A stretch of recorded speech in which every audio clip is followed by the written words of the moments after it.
the So Now What podcast with Lana Manikowski, episode number 112. So now what? These three words raced through my mind time and time again during my journey through fertility treatments. I tried desperately to have a child, but never was able. I yearned for a community to join that could understand my struggles. I couldn't find one, so I created one with the So Now What podcast. I love that you found us.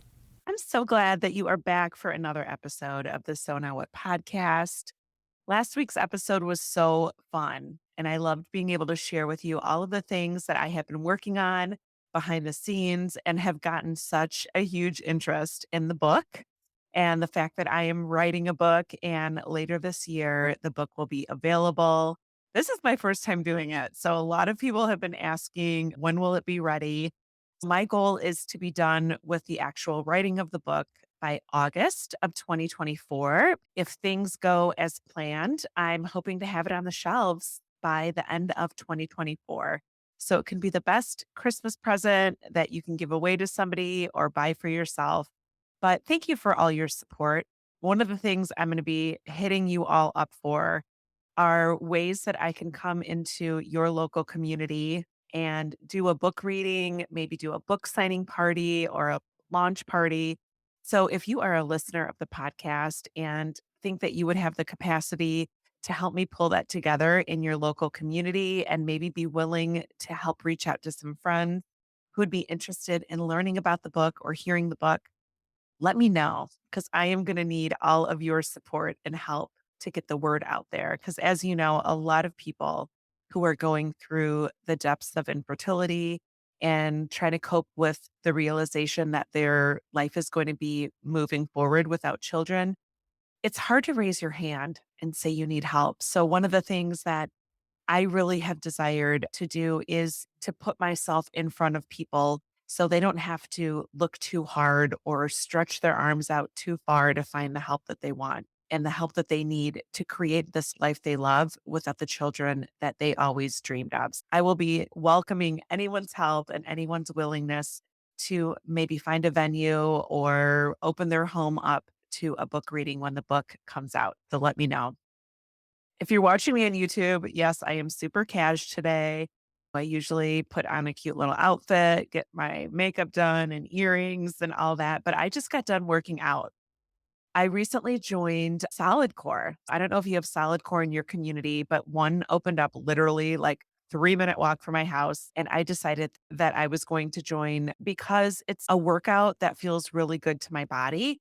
As I'm getting older, I have found that Orange Theory and some of the higher intensity jumping, running type activities just don't agree well with my body. And Solid Core is sort of like a Pilates ish type of workout, and it feels really good. It's extremely challenging, but it's a really good match for my body. And what feels good to me is something that's really important to me to pay attention to. That's what we're going to talk about this week, about our bodies, about how we compare ourselves, compare our bodies, what we thought our bodies were designed to do, what we thought our bodies were supposed to be able to accomplish, and how we can quit blaming our bodies for what did or did not happen on our journey.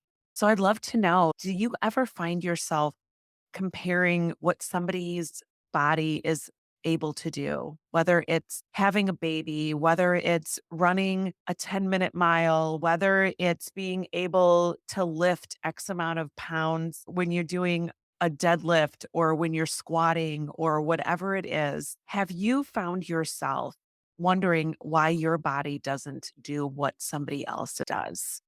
One of the things I think a lot of us struggle with is thinking that our body is supposed to be able to do everything. And we may look at other people and compare what they were able to accomplish or what they have been able to do and think that something is wrong with us for not being able to accomplish that same thing. I read somewhere recently that comparison is the thief of joy.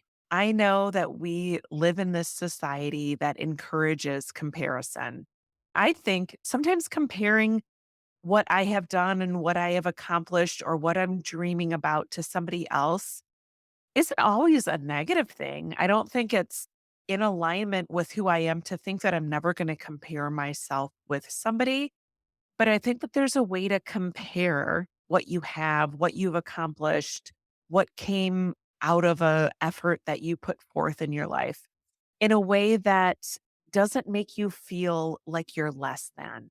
A lot of us fall in that trap of feeling less than when we compare ourselves to somebody else. For example, becoming a mom or getting pregnant or giving birth to a living child. It's easy to think that your body is a disappointment or that your life is not as exciting or going to be as fulfilling as that of somebody who accomplished that thing that you wanted.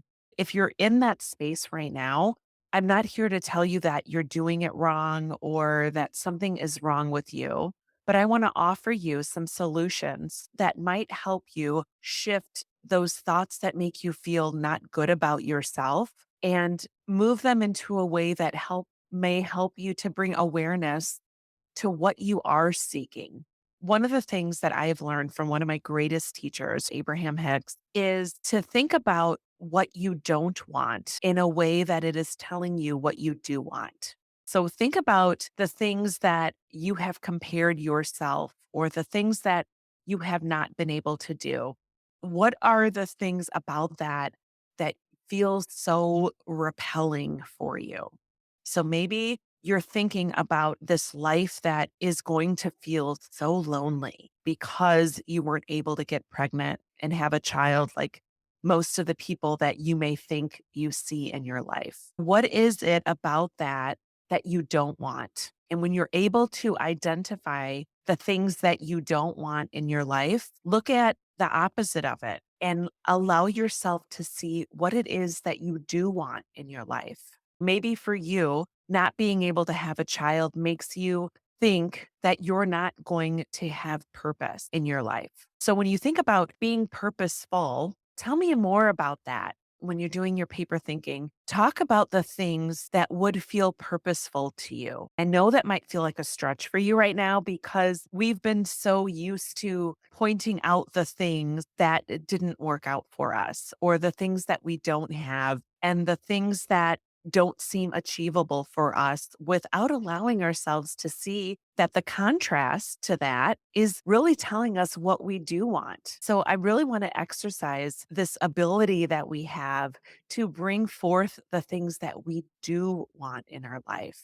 So if we're fearing loneliness, if we're feeling lonely, what are the things that we think will bring us comfort, will bring us company, will bring us an ability to feel connected?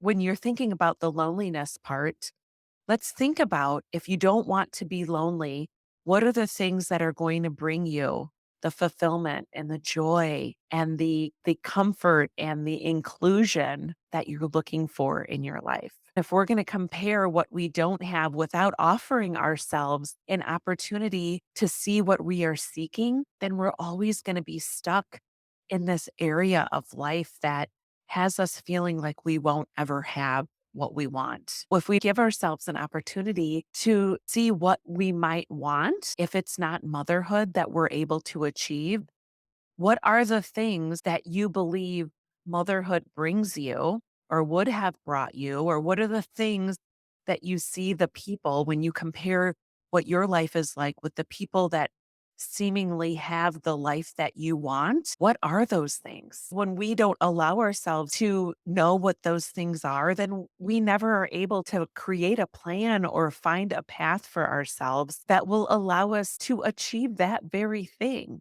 And the most amazing thing that I have figured out and the students that I work with have come to notice is that we always lumped everything that we wanted into motherhood. And there are so many other ways to achieve such amazingness in your life. Frankly, if I have to be truly honest with you, I believe that the life that I have found for myself and this life that is full of things that feels so gratifying is so much greater than I expected motherhood to be. And do I know what motherhood would have been like? Because I never truly had that. And you probably the same. You don't know what it's like to be a mom, but we have created this vision by grabbing things that we have seen externally from people around us, but we have never truly been able to know what that feels like.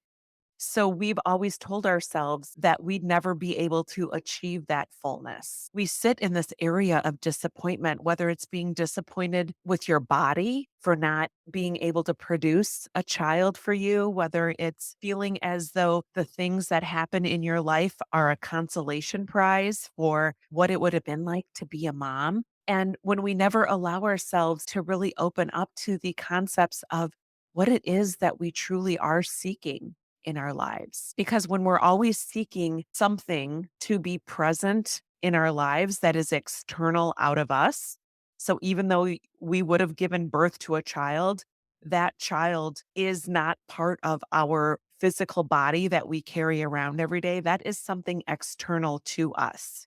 So when we're always reliant on something external to us, whether it be glasses of wine to get through stressful days, whether it be cigarettes, whether it be shopping, whether it be friends that always have to be in your life to create happiness for you.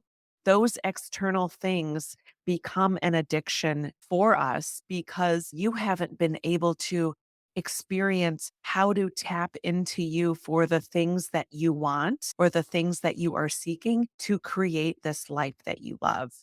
So, as long as we always have to go outside of us to feel that completeness, we're always going to feel incomplete. And that doesn't mean having great friends isn't nice to have. It's beautiful. Like, I cherish my friendships.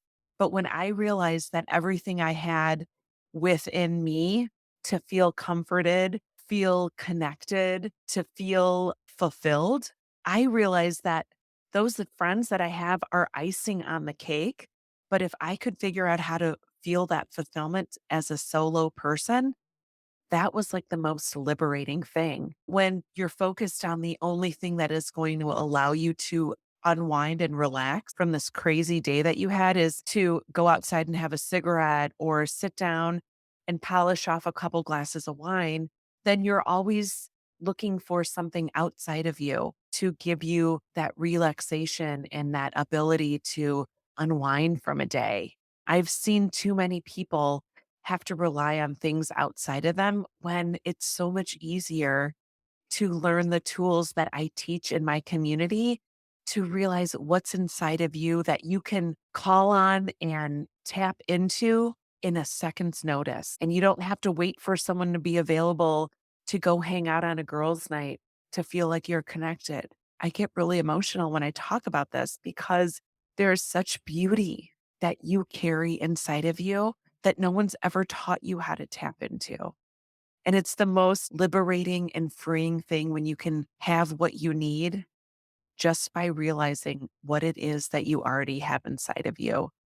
So when we go on and compare what everyone else has and think that we don't have what everyone else has, we are letting go and you're releasing so much joy that is available to you because you are comparing what you have and have not done with your life to that of somebody else's. I want you to really think this week about knowing what you don't want, delivering you what you do want, and pay attention and zone into what it is that you think you do want. And you will start to realize how available that is to you. And if you want to go deeper into that, joining the Thrive After Infertility Mastermind is going to be the most spectacular way that you will learn how to really tap into these tools that I teach in my community and how to have the things that you need to create the life that you love because they're already inside of you. You just haven't figured out, or maybe no one's taught you how to bring them to the forefront of you and your daily life. So I hope you have a beautiful week. I love you. And remember that it's never too late to discover your meaning. I'll talk to you soon.